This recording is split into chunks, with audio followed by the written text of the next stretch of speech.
बनारस के घाटों पर सर्दियों की रातें घनी हो चुकी थी। गंगा किनारे बसे एक छोटे से गांव नागपुरा में अजीब घटनाएं होने लगी थीं। गांव के लोग दावा कर रहे थे कि रात में कोई अजनबी दिखता है जिसकी आंखें चमकती हैं और उसके कदमों की आवाज सुनाई देती है, पर कोई उसे देख नहीं पाता। गांव के बुजुर्गों का मानना था यह संकेत है 7 चिरंजीवियों के जागने का, जिनका जिक्र पुराणों में है।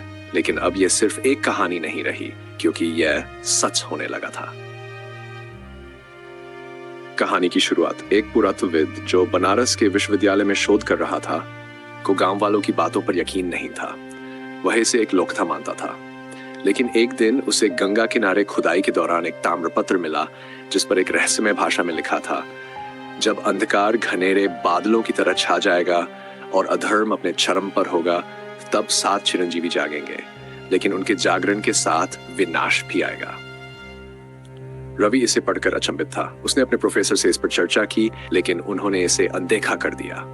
रवि ने ताम्रपत्र को खुद समझने का फैसला किया। अजीब घटनाओं की शुरुआत। उसी रात गांव में कुछ अजीब घटनाएं होने लगीं। गंगा किनारे जलने वाली श्मशान की चिताएं अचानक बुझ गई।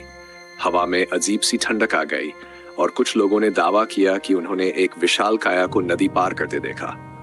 रवि ने इस पर ध्यान दिया और गंगा किनारे रात बिताने का फैसला किया। रात के तीसरे पहर, जब चारों ओर घना सन्नाटा था, रवि को नदी से आती एक भारी आवाज सुनाई दी। धर्म की परीक्षा का समय आ चुका है। वहां एक परछाई उभरी जो इंसानी कद से 3 गुना बड़ी थी।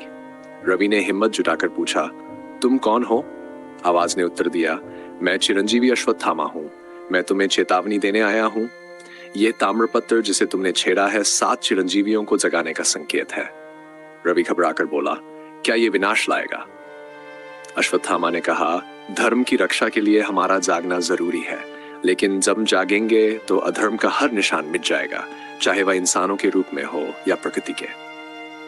अंधकार का आतंक। अगले कुछ दिनों में गांव में अजीब घटनाएं और तेज हो गई। नदी का पानी अचानक काला हो गया।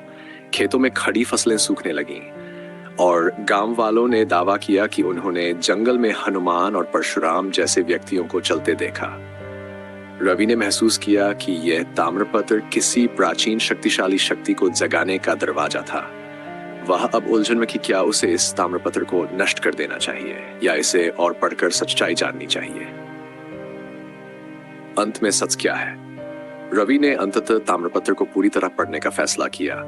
उसमें लिखा था कि चिरंजीवियों का जागरण न केवल विनाश लाएगा, बल्कि यह इंसानियत के लिए आखिरी चेतावनी होगी कि वे अपने कर्म सुधारें। अगर वे ऐसा नहीं करते थे तो यह दुनिया एक भयंकर प्रलय की ओर बढ़ेगी। गांव में एक आखिरी घटना हुई। गांव का सबसे पुराना बरगद का पेड़, जिसे लोग पवित्र मानते थे, जलकर राख हो गया। उसकी राख से एक शब्द उभरा, विनाश। रवि ने महसूस किया कि यह सब उसके कर्मों का नतीजा था, लेकिन अब बहुत देर हो चुकी थी। 7 चिरंजीवी जाग चुके थे और उनके साथ अंधकार भी। क्या सच में चिरंजीवी धर्म की स्थापना करेंगे या ये दुनिया अधर्म के बोझ तले दबकर खत्म हो जाएगी?